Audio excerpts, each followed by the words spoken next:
Welcome back, everybody, to the Cake and Batter podcast. I'm Jake. And I'm Cole. And I'm sorry that it's been so long. Yeah, we've been kind of busy doing stuff, and then the week that we were going to start recording for our movie, I got very sick. And then I wasn't able to record at all, let alone even get out of bed. Yeah, your voice was disgusting. It was. So we decided to push it ahead until now, I guess.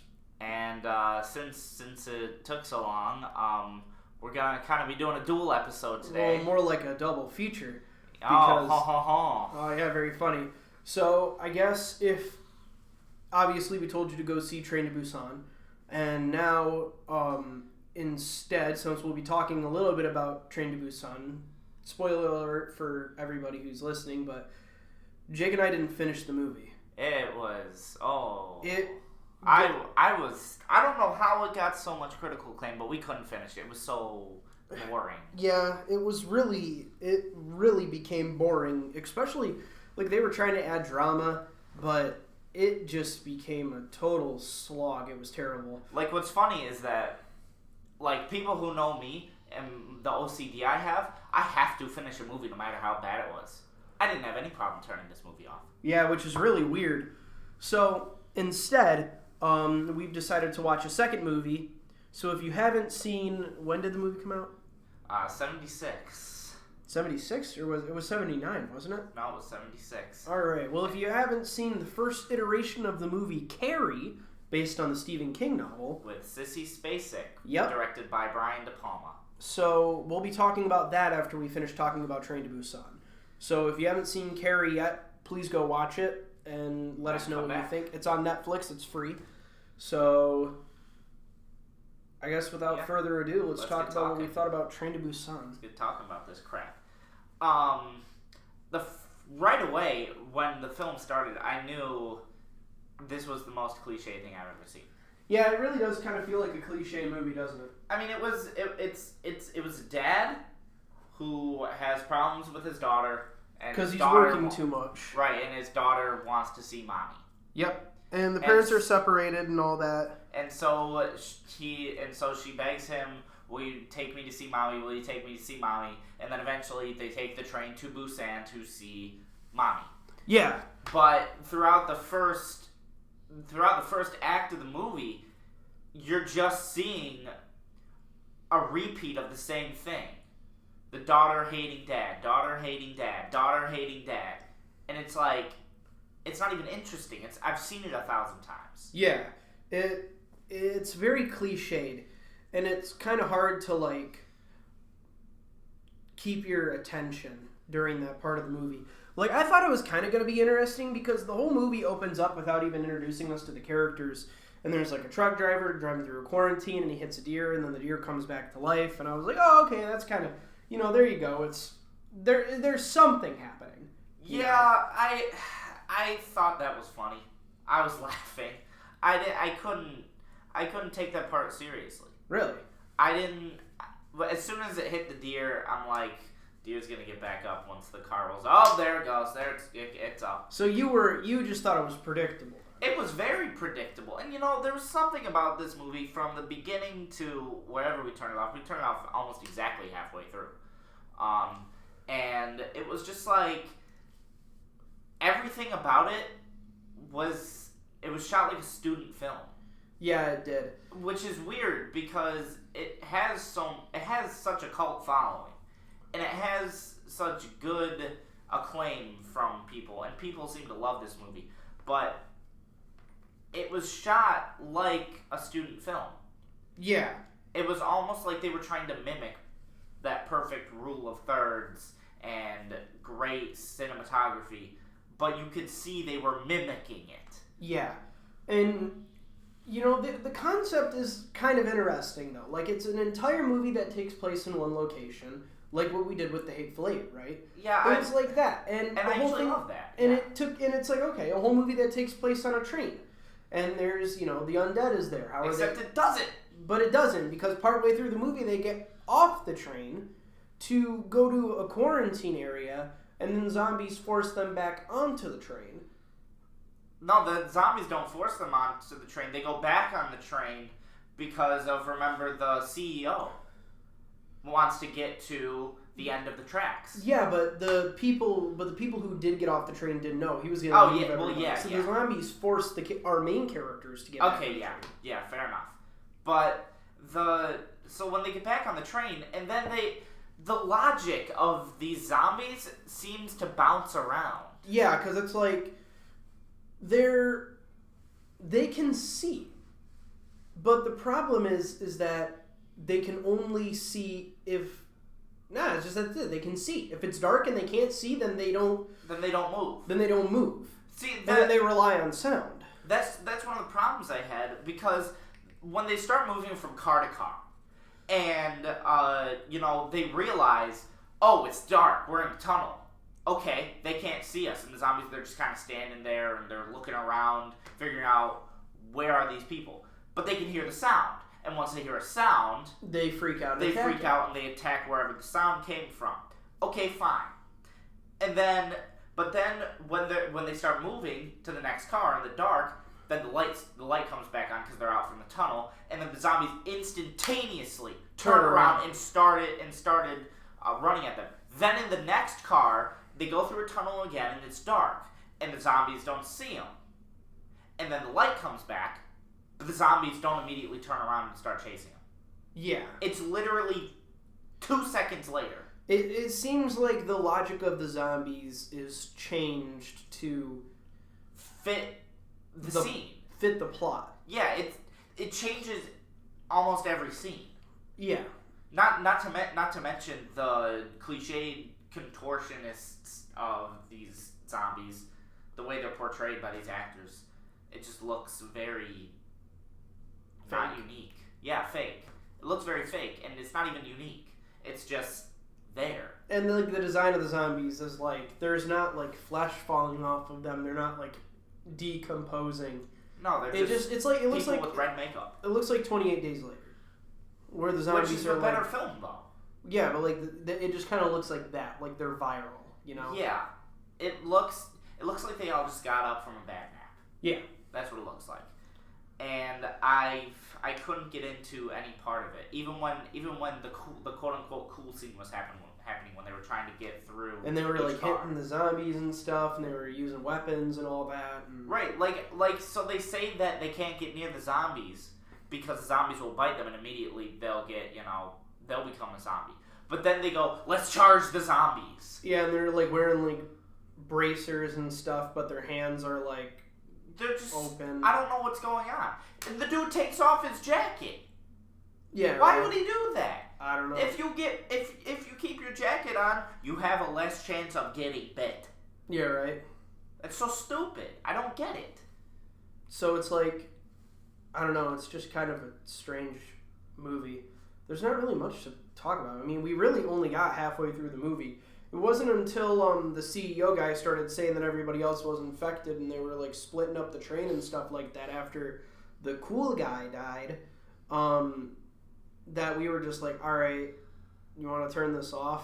Yeah, I mean, the pacing was just off too. Yeah. It didn't feel like anything interesting. It was like... It was too slow. Yeah.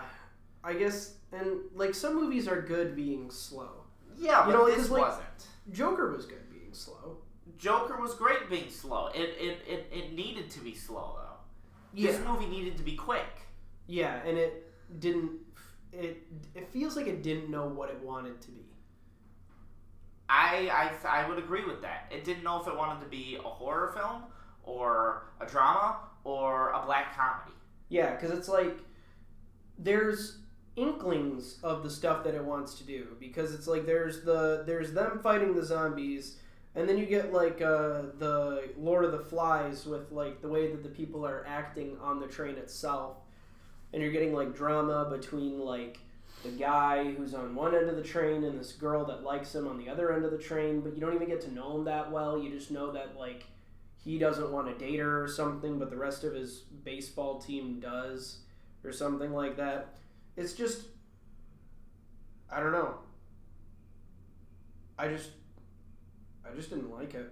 I didn't either. And gotta love the discount Left 4 Dead music. Yeah, some of the music does sound like they like kind of mimicked the style of Left 4 Dead, the video game. Which I heard it a couple times, and then like the third time they played it, I was like, "That's Left 4 Dead." Yeah. I don't know what. Like, I get it, it's zombies too, but like, why? I don't know. Do they even have Left 4 Dead where they made it? Yes. Just because they live in Korea doesn't mean that they don't have Left 4 Dead. South Korea is like one of the biggest countries for like esports and stuff like that. I didn't know that. Yeah, they have like buildings like Starbucks that are just like computers everywhere. People spend all their time there. Oh, I didn't know that. See, because I don't know. Some of the countries on that hemisphere have horrible censorship problems with video games. So yeah. I didn't know. I mean, like Germany, I think there's a rule in Germany, or there used to be a rule or something like that, where you can't kill real people. So I think I don't know what game it was, but it was like a game a while back where they replaced all the people with cyborgs. With cyborgs, and that's who you were shooting. I think it was Team Fortress. Maybe Team Fortress 2, because it was part of the orange box. Oh yeah, that makes sense. And then they replace, and I think that idea is how they came up with that player versus enemy mode, like the tower defense section thing that they did. Yeah. But yeah, and like with that, and like they have to change all the logos in Wolfenstein because obviously history. Yeah. You know. Because it wasn't historically accurate. I mean, and the only reason that Indiana Jones got away with it is because they considered movies art. Yeah. And that's why Indiana Jones got to have, or Raiders of the Lost Ark got to have the whole imagery for Germany in the World War II time frame. Which is funny though, because in Inglourious Bastards, all of the swastikas had to be edited out. Really? For it to play in Germany. Yeah, because it was a historically inaccurate film. So. But then again, so was Raiders of the Lost Ark. Yeah, but in Inglourious Bastards, there's different outcomes for history. Mm. It's like Once Upon a Time in Hollywood. Oh, okay. There's the outcome for some characters is different. Mm. So they kind of say no, take out the swastikas. Okay. Anyway, we're getting off topic. Yeah, we are getting off topic. Train to Busan sucked. 2 out of 10. Yeah, I would probably rate it a 2 out of 10 too. It wasn't very good. I did not enjoy it one bit. I can't speak for the latter half of the film. Yep, but same here. But from what we saw, I did not enjoy it. No. Now on to a significantly better film. Yeah, by comparison. Yes, with some very experimental cinematography for the time. Carrie, 1976, not the 2015 remake with Chloe Grace Moretz and Julianne Moore, but the original Oscar-winning Sissy Spacek Carrie. What did you think of this? I enjoyed it. I liked it. I think it was a bit of a product of its time. It was. There's a lot of boobies, a lot of. Yeah, if they came out today, I don't think it would pass the inspection of 2019. No, definitely not. Especially not that it was a very explicit film. Very exploitative as well. Yeah. Like I get the tone that the opening scene is trying to convey, considering, you know, the whole story kickstarts with her getting her period and her mom never told her that that's a thing. Because her mom is like a religious zealot. Yeah, she's a nut is what she is.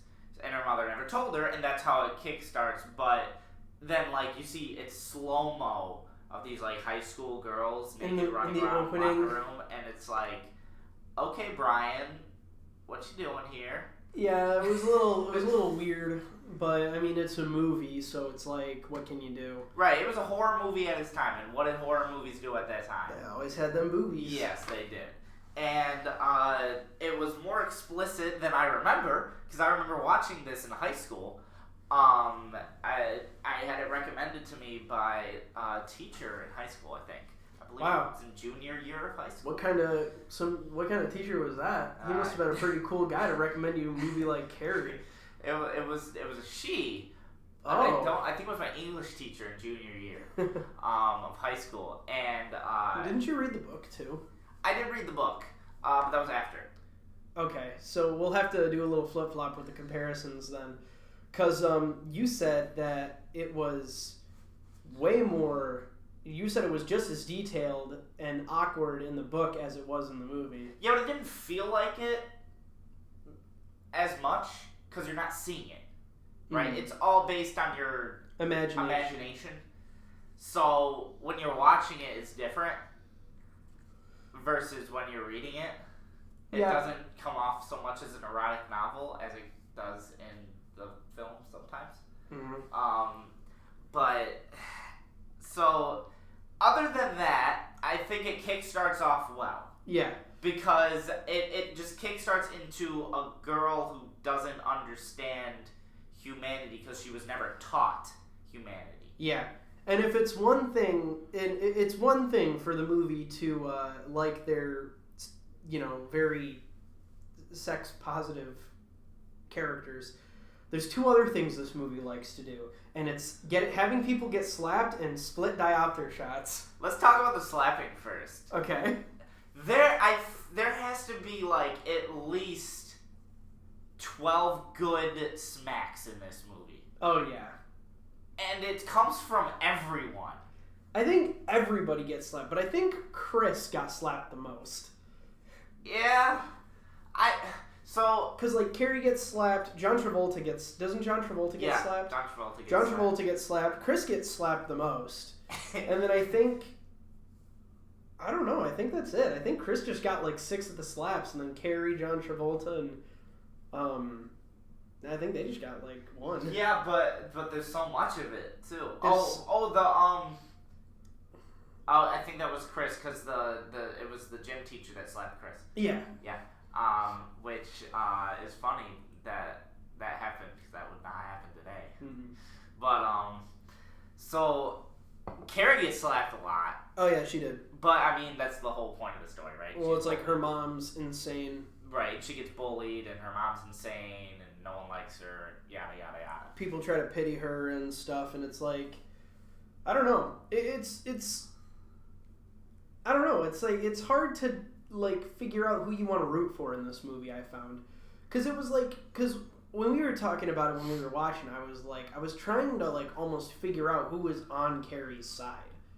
Because it's in a world where people can be but in a world where people can be disingenuine for their own selfish gain, trying to figure out the gym teacher, was she really on Carrie's side, or did she just was she oh, poor Carrie, oh, boo-hoo? I think that she's just on the side of being a good person. Because... Yeah, so then technically she would be on Carrie's side. Yeah. She's not giving in to the bullying, but she's not I don't think it's because she's Carrie. I think it's just because it's somebody who's being bullied. Right. I think she would do that for anyone, because it just seems like gym teacher seems like she's a good person. Yeah. And the friend who was dating, I think his name is Tommy. The guy with the poodle on his head? Yeah. What is his Poodle name? Boy? I Tommy? don't remember his name. We'll call him Poodle Boy. Okay. Yeah, so she was on Carrie's side too, because she was all right, well, I'm going to give up my prom so you can go take Carrie, because she deserves it. I mean, she didn't say that she deserves it. I think it's kind of I saw it as a pity thing. I know you saw it differently than me, but I saw it as a pity thing. She feels bad of what happened in the locker room at the beginning of the film. Yeah, but instead of half trying to set her up with somebody, right? Yeah. She sacrifices her good time for the betterment of another person, which Fair enough, speaks louder than just trying to help Carrie herself. Yeah, and definitely Poodle Boy but he's definitely on Carrie's side, because you can see that, especially when the blood finally gets poured on her. You can hear him yell into the crowd who did this. Yeah. You can see it in his mouth in the slow motion when he's screaming it. And it actually looked like he was having a good time. He was oh, she's a little weird, but she's not a bad person. Right. The bad people are Chris and John Travolta. And it's weird to see John Travolta, because that man, it looked like he was born 65. And that might be just me, but he has had the same face since Carrie. I don't think his face has changed ever. I mean, he got a little fatter. Yeah, he did get a little fat, and he also played a woman in Hairspray too, which was really weird because it's just John Travolta in a fat suit and a wig. And it's like, I forgot about that. I like Hairspray too, but I forgot about that. Yeah, it's like kind of weird because it's like, wait a minute, I'm like, that's John. What is John Travolta doing as this mom? I don't know. It's just weird. John Travolta has certainly had some weird roles. Isn't he like a Scientologist? I think so. Yeah, he is. I'm gonna look that If up. he isn't still, he was. Because I mean, I know him and Tom Cruise and Leah Remini used to be in the Scientology club, but Leah ran away. Because like John Travolta made a movie for the guy who's in charge of Scientology. I forgot what it was called, but it's one of the worst films ever made. I can't remember what it's called, but he did make one because no one else would make it for the leader of Scientology. I don't know if he still is, but I know he was at one point. Is he? I think so.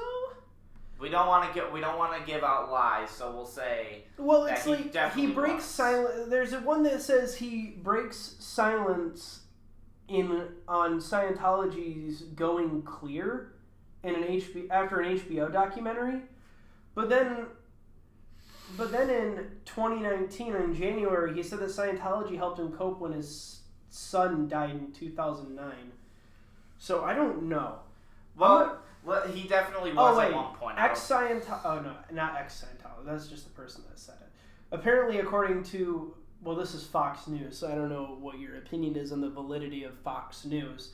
But this headline says, ex-Scientologist says John Travolta tried to resurrect son. Okay. So that's a thing. Anyways, that does sound like Scientology. It does sound like Scientology. Anyway, point is he was one at one point. We don't know if he still is. But, anyway, what were you saying? I totally forgot because I was trying to look up whether or not John Travolta was a scientist. I just thought it was weird. I just think he's a weird guy.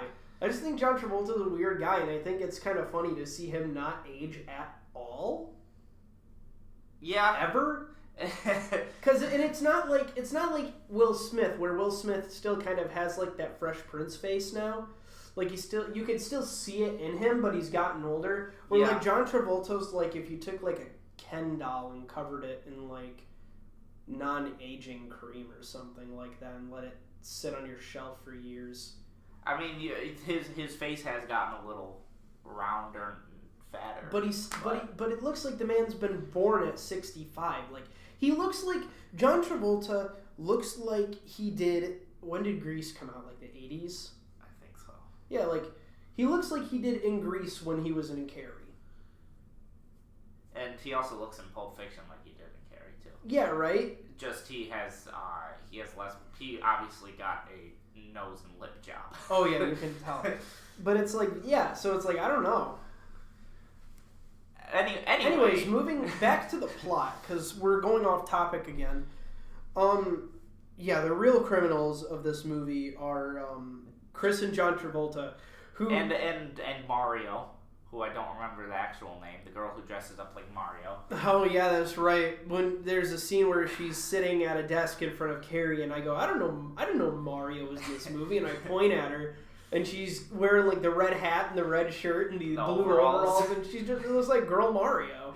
And then there's another. I don't think she had anything to do with that though. I think that everybody was like, all right. Well, she helped rig the competition. Remember? She did help rig the competition. Yeah. You're right. And then some other dude too, who was making out with her at the prom. Yeah, you're right. And then I think there was one other person, can't remember who, but Chris and John were the ones who dropped the blood on Carrie. Yeah, and it's like, and this whole thing could have been like avoided too, if the gym teacher wouldn't have pulled the girl, I'm gonna call her Nice Girl because I don't remember her name. If she wouldn't have pulled Nice Girl out of the gym. Yeah, well, everything would have been avoided if she would have opened her mouth and said something, but for like 3 minutes, you're seeing her just look up. In slow motion. She would have been like, she could have opened the thing and just went, oh my god, Carrie, step out of the way, and then the whole thing would have ended, and Carrie wouldn't have killed all those people. Because the whole thing rides on the gym teacher seeing her look up for so long.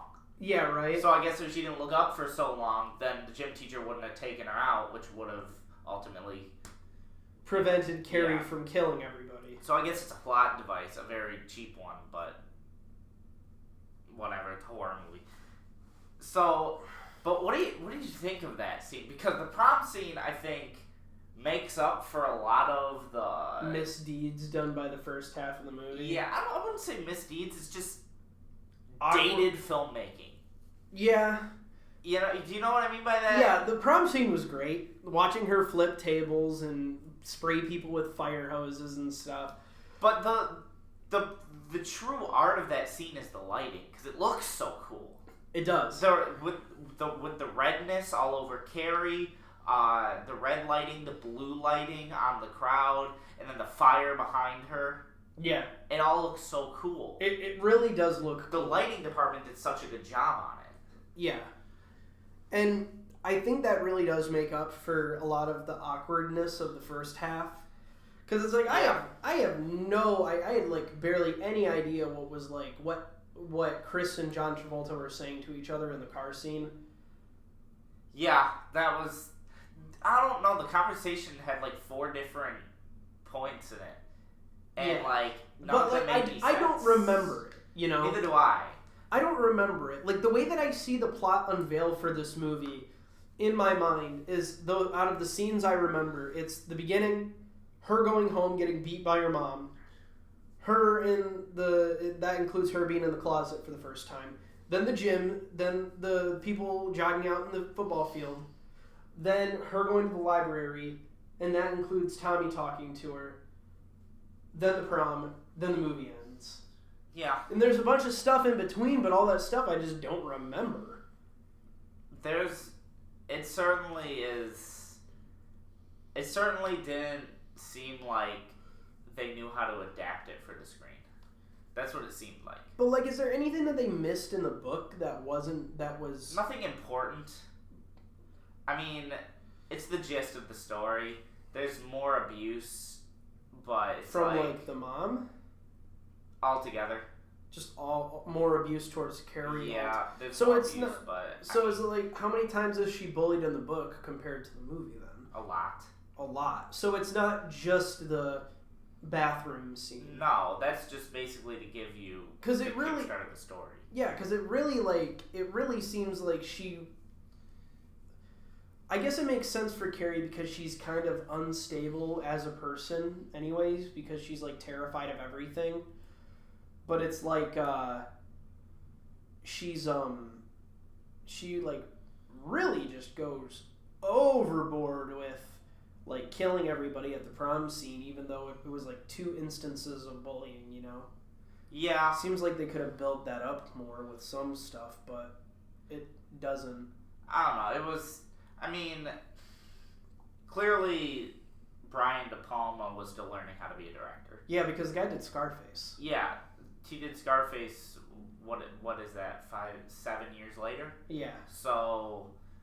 He's not a bad director. Brian De Palma's a great director, but he was still clearly learning at the time of Carrie. Either that or he didn't know how he wanted to approach Carrie. Yeah, makes sense. But it seemed like they didn't know how to adapt it for the screen. Yeah. Which I could understand, especially at the time of 1976. So, because you got to remember when it's made, too. But... I mean, camera work-wise, though...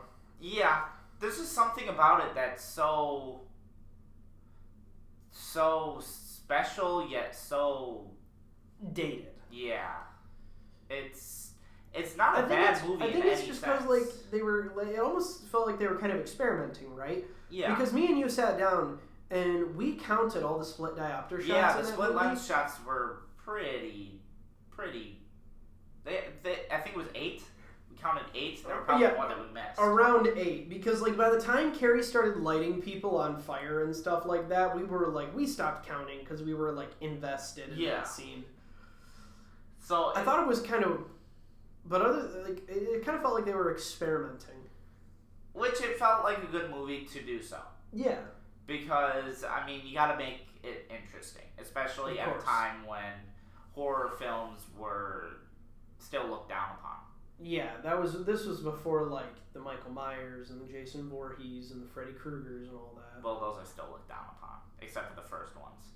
Well, yeah, but they came out in the 80s, you know? Yeah, but yeah, you're right. It's before, critically acclaimed horror movies started coming out. Carrie, I mean, there were before it, but I mean, like, it wasn't as prevalent, yeah.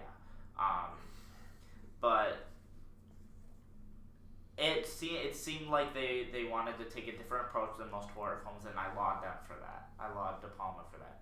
So I would say it's a great film trapped in a above average film. Yeah. There's something special about it, but it's also dated. I would give it a 7 out of 10. Yeah, I could see it sitting at like a 7, maybe like a 6.5. Because I even like the remake. I haven't seen the remake. The remake is good. It's not as good as the original. I would probably give the remake a 6 out of 10, and I give this one a 7 out of 10. It's more modernized, the remake. It looks more like a 21st century film. Well, I mean, probably because it was made in the 21st century, but still. I want to talk about before we wrap up. I want to talk about the mom. Okay. And, like, the ending of the movie.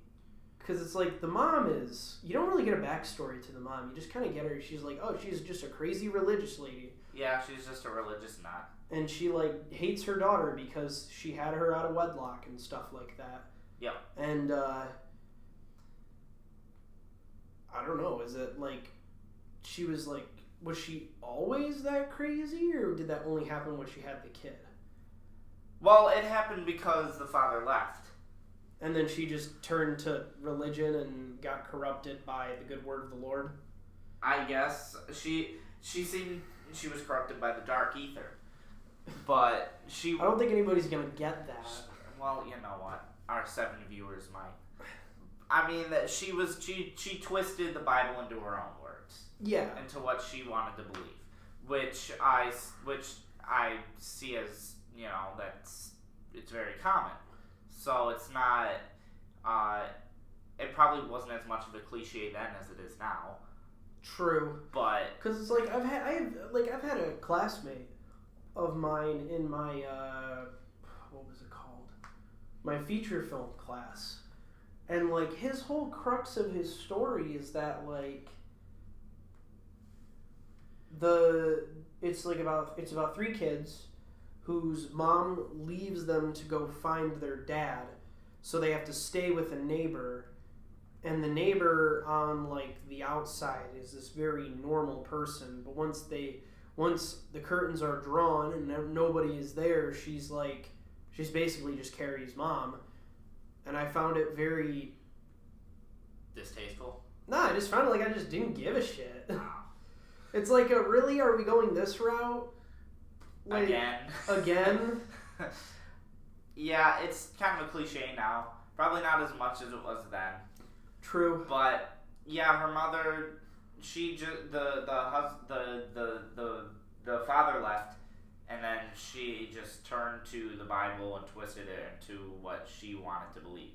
Yeah. And then in turn reflected it upon to Carrie. Yeah. Also, the structural integrity of the house that they live in, I'm surprised that thing didn't fall apart sooner. Right. Because, dude, did Carrie do that? Did she collapse the house on herself? Or do you think... I think she did, yeah. Like, the emotional turmoil of her having to kill her mom in self-defense caused the house to collapse? Yeah. Yeah, I would say that.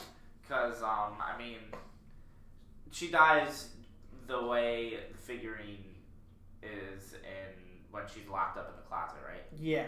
And I don't even think you noticed that until we watched it until we watched it. Yeah, I didn't notice it the first time, but I was in high school and I wasn't picking up on it as much as I do now. But I noticed it this time, and so I guess it's kind of, all tied and connected through emotion, which ultimately led to the house coming down on itself, like you said.